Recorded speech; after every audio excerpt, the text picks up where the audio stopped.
So I'm going to ask you to take the plane ticket. This is the Bombay International Airport. It is September 4th, 1989.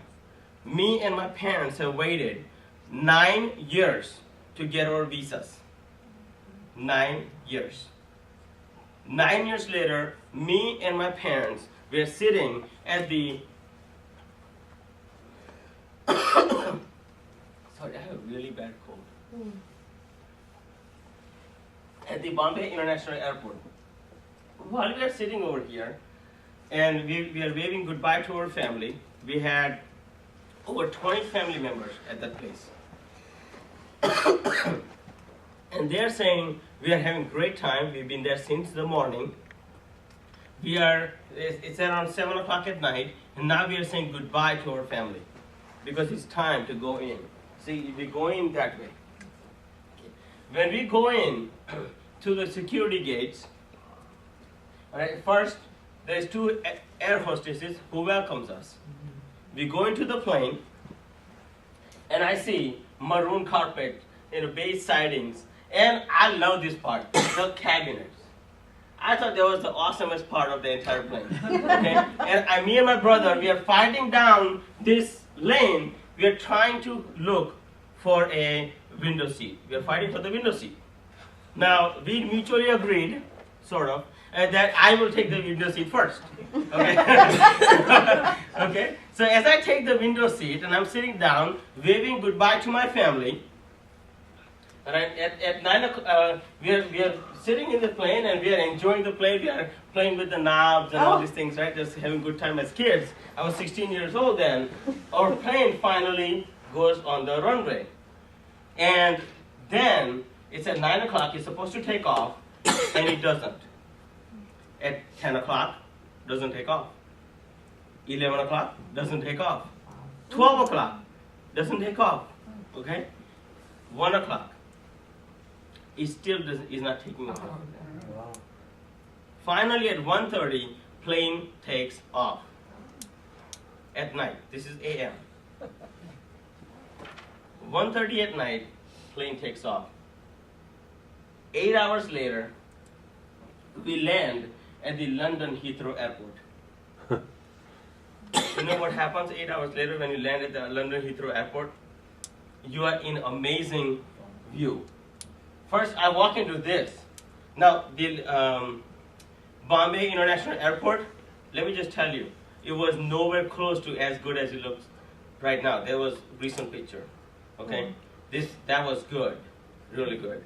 That was like 1,000 times better than what it used to be in '89, right? So this, to us, was heaven. I went, oh my God, only one problem. I loved it from the moment I saw it, only one problem. I had to go to the restroom. I did not know how to ask for the restroom because I couldn't speak English. Hi and bye, it was all I knew. You know what happens when you have to go to the restroom? You cannot ask what it is that you want to do. So I passed by a door like 5 times, and I'm looking for, in India, we used to store water, right? We have water supplies. We lived in a big city, so water supply comes only from 5 to 8 in the morning. And after that, shuts off. So you better be up early in the morning and getting everything ready for the rest of the day until the evening time. So I'm looking for this pot for water, right? I'm thirsty at the same time. So I'm passing by this door, it says restroom. So I thought it was a VIP room. So I'm passing by, then finally somebody says, that's the restroom. I said, thank God. So I go inside. I thought these people, I said, what the heck's wrong with these people? Don't they go? Maybe they take a bag. Maybe they take something, I don't know. What am I supposed to know? And I'm looking for a pot. And I said, don't they drink water? So this guy shows me this thing. We're supposed to press the water fountain. I said, how disgusting are these people? They drink straight from the fountain. I cannot believe. Where is the filter? Right? And then I drink the water and I go to my dad. And I see my dad is struggling with the person who is giving the tickets, right, doing the ticket exchanges. Well, we discovered she's saying something, he doesn't get it. He's saying something, she doesn't get it. And I sure don't know what the heck is happening. So I just walk into this conversation where they're struggling to understand each other. Finally, one Indian lady walks up and she says she helps us out. She gets us the tickets, the vouchers to stay overnight at a hotel because we have missed our connecting flight. And at that moment, I remembered that for a second, we all thought we were not going to make it to our destination. And it was amazing to me that, she not only helped us out, and we go to the hotel, and I see, as you're walking around the airport, and it's all still beautiful. Go ahead. Okay, we go into the hotel, we see a room like this. And I thought, this was great, I could jump on the bed. So me and my brother, we do a little bit of jumping, but then we were hungry. We are vegetarians. We don't eat meat. In '89, not any meat in London? Come on. So we go to the like a restaurant downstairs, okay? And when we go to the restaurant, we don't know what we are looking at in menu. The lady walks up again, ironically. She helps us get a salad, a spaghetti, the pasta, right? The thin pasta.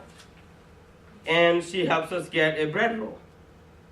And I'm like, okay, I could go for this. I had never, imagine this, I had never had a salad before. First time ever. We always have home cooked meals and we do not have salads. It's that simple. We have chapatis and we have parathas. I'm sure you guys go to Indian restaurant nowadays. Parathas, and we have curry and sabjis and other things, right? So we have vegetables and all these things. So I'm going for this salad. No problem. Dig in. I dig in. It was bitter. It was one of those bitter. I didn't know there was such thing as bitter salad. But then I said, okay, fine, whatever. So I didn't eat that. Then I go for this pasta. And I dig in, then it had a little bit of sauce. I thought, okay, that's got to be a little bit good. I go for that. It was horrible. Then I go for the bread. I said, look, you cannot go wrong with the bread. I mean, come on. It's the bread. So I take the bread and I try to bite it. You know what happens? I couldn't bite the bread. You want to know why? Because it was soup roll. It wasn't the bread. And English bread is really hard. So anyways, we went to bed hungry. Next morning, we catch the flight and we fly to the land of opportunity. This is JFK. We are arriving at JFK. We get there, get the customs done, and the next thing that comes is the Washington Dulles International Airport. We meet my family.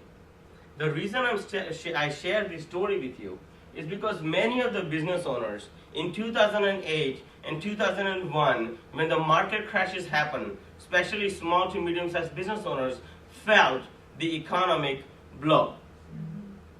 And we felt like we are either stuck, right now we are feeling like either we are stuck at the Bombay International Airport and our plane will never get off the ground.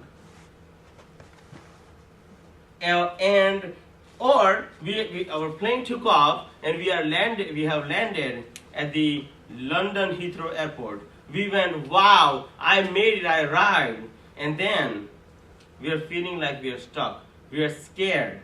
We don't know if we're going to make it to the destination. We don't even know if we can survive. And that's why, this time around, I'm not going to just give you the ticket like that lady. I'm taking the ticket with you so we can ride together all the way to the land of opportunity. And that is the reason, that is the sole reason I created Sell Like Crazy Academies.